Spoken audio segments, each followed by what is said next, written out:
So அடுத்ததாக இங்கே வந்து பேசக்கூடியவர் ரொம்ப முக்கியமானவர். அவர் மேலே எல்லாருக்குமே மிகுந்த மரியாதை உண்டு. அட் த சேம் டைம் அவரை பார்த்தா எல்லாருக்கும் கொஞ்சம் பயமும் இருக்கும். ஏன்னா எல்லாத்தையும் நேர்பட பேசக்கூடியவராக அவர் இருக்கார். அவர் மேலே நமக்கு ஒரு பயம், மரியாதை இதெல்லாம் இருந்தாலும் அவருடைய இன்னொரு ஷேடு இருக்குல்ல, அது நம்ம எல்லாருக்கும் நிச்சயமாக தெரிஞ்சிருக்கும்.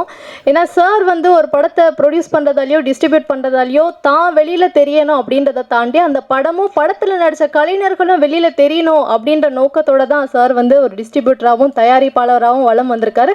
இப்போ பல படங்களில் நடிக்கிறதையும் நம்ம பார்க்க முடியுது. அண்ட் ஆடியோ லான்ச் அப்படின்னாலே சாருடைய ஸ்பீச் இல்லைன்னா அது என்ன ஆடியோ லான்ச், அந்த அளவுக்கு வந்து சாருடைய ஸ்பீச் ஃபயராக இருக்கும். ஸோ தயாரிப்பாளர், டிஸ்ட்ரிபியூட்டர், நடிகர் திரு கே ராஜன் அவர்களை பேசுமாறு அன்புடன் அழைக்கிறேன்.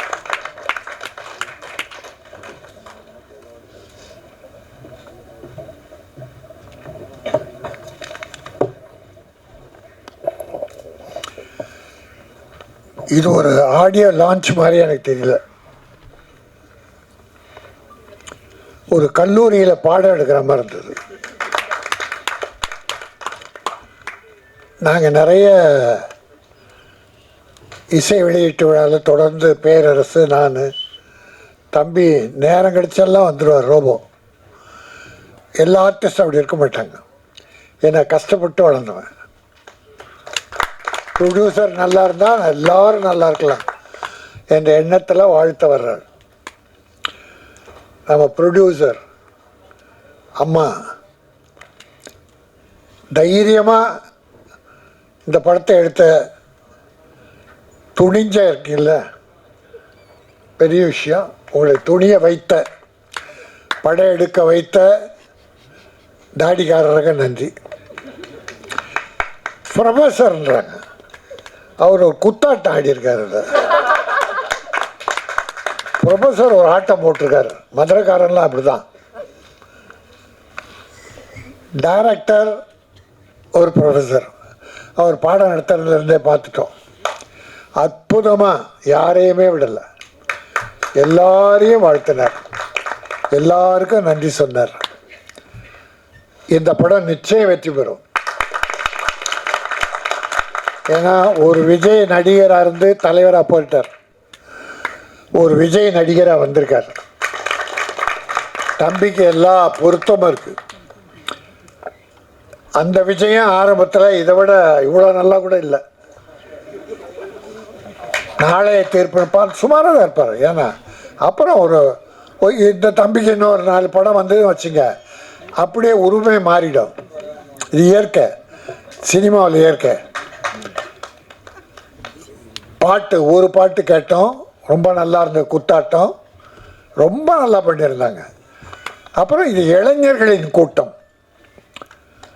இளைஞர்கள், மதுரையை சார்ந்த அதிக இளைஞர்கள் சேர்ந்து ஒரு படம் பண்ணியிருக்காங்க. இப்படிப்பட்ட டீம் வந்ததுன்னா சினிமா இன்னும் நல்லாயிருக்கும். சினிமா பெருசாக வரும். ஆனால் வருவீங்க, மதுரைக்காரவங்கள வருவீங்க. ஏன்னா உங்ககிட்ட ஒழுக்கம் இருக்குது, முயற்சி இருக்குது, திறமை இருக்குது.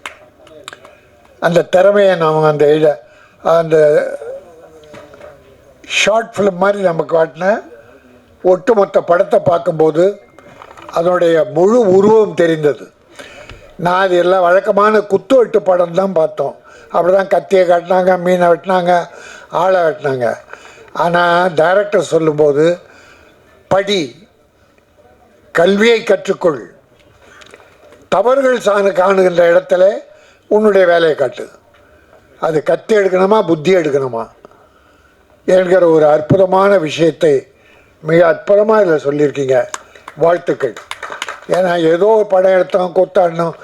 ஒரு 2 வாரத்துக்கு முன்னால் அன்பு செய்யணும் நானும் ஒரு படம் பார்த்தோம். அவர் அப்படியே குடும்பத்தோடு தான் பண்ணார். ஆனால் முடியல. ஆனால் இந்த படம் மனதறிந்து ஆழ் மனதோடு வாழ்த்துறேன், நல்லா வரும். எனக்கு ஒன்றே ஒன்று, 300 கோடியில் தயாரிக்கிற படத்துக்கும் டிக்கெட் விலை 100-150. ஆனால் இந்த ஒரு 5 கோடி 3 கோடியில் தயாரிக்கிற படமும் டிக்கெட் விலை தியேட்டரில் 100, 50, 150னா ஏழை மக்கள் எப்படி படம் பார்ப்பாங்க? இந்த மாதிரி படங்கள் வெற்றி பெறணும்னா ஒரு 60 ரூபா 80 ரூபா 100 ரூபா. தமிழக முதல்வர் பல நல்ல காரியம் பண்ணிகிட்ருக்கார், மிகச்சிறப்பாக தமிழகத்தை ஆட்சி பண்ணிகிட்ருக்கார். ஆனால் சினிமா உலகத்தில் இன்னும் கொஞ்சம் நல்லது பண்ணணும். அதில் முதல்ல இந்த டிக்கெட் விலையை பெரிய படத்துக்கு என்ன வேணால் பண்ணிங்க, பெரிய பட்ஜெட் படத்துக்கு என்ன வேணால் பண்ணிங்க. இப்படிப்பட்ட சிறு முதலீட்டு படங்களுக்கு டிக்கெட் விலையை குறைச்சி ஏழைகளும் படம் பார்க்கணும், அவ்வளோதான். ஏழைகள் பயப்படுவாங்க தேட்டரில் வந்தால். அவங்க எளிய முறையில் 60 ரூபா 80 ரூபா 100 ரூபா, அதை விட குறைச்சும் பண்ண முடியாது டிக்கெட். அப்படி பண்ணால் இந்த படம் எல்லா மக்களும் பார்க்கணும். இப்போ இருக்கிற டிக்கெட் விலைக்கே பார்ப்பாங்க. ஏன்னா நல்ல படங்களை மக்கள் வரவேற்கிறார்கள். இப்போ பார்த்தா இந்த ஒரு 6 மாதத்தில் ஒரு 5-6 சின்ன படங்கள்லாம் வெற்றி பெற்றிருக்கு. கதையை தான் பார்க்குறாங்க, கதாநாயகன் யாருன்னு பார்க்குறதில்ல. இப்போது பெரிய பெரிய கதாநாயகன் நடித்த படங்கள்லாம் சரியா இல்லை. கமல்ஹாசன் ஒரு படம், மணிரத்னம் படம், என்ன லைஃப் பாருங்க, பெரிய டைரக்டர், பெரிய பெரிய ஹீரோஸ், படம் சரியா இல்லைன்றாங்க. மணிரத்னம் பெரிய டைரக்டர் தான், கமல்ஹாசன் உலக நாயகன் தான். கதை இல்லை, கதை மக்கள் விரும்பலை, அந்த கதையை மக்கள் விரும்பலை, அவ்வளோதான். அதனால் டைரக்டரோ மற்ற டெக்னீஷியன்ஸோ நான் குறை சொல்ல. கதை இருந்தால் யாரை கதாநாயகனை போட்டாலும் நல்லது. இந்த மாதிரி ஒர்க் அவுட் பண்ணால் நிச்சயம் மக்கள் படம் பார்க்கிறார்கள். அதனால் இந்த படம் நிச்சயமாக வெற்றி பெறும். மதுரை 16 சங்கம் வைத்து தமிழ் வளர்த்த மதுரை. தமிழ் அந்த காலத்தில் முத்தமிழ் வளர்க்க சங்கம் வைத்து தமிழ் வளர்த்தாங்க. அந்த தமிழ் இன்றைக்கு ஓங்கி வளர்ந்து கொண்டிருக்கிறது.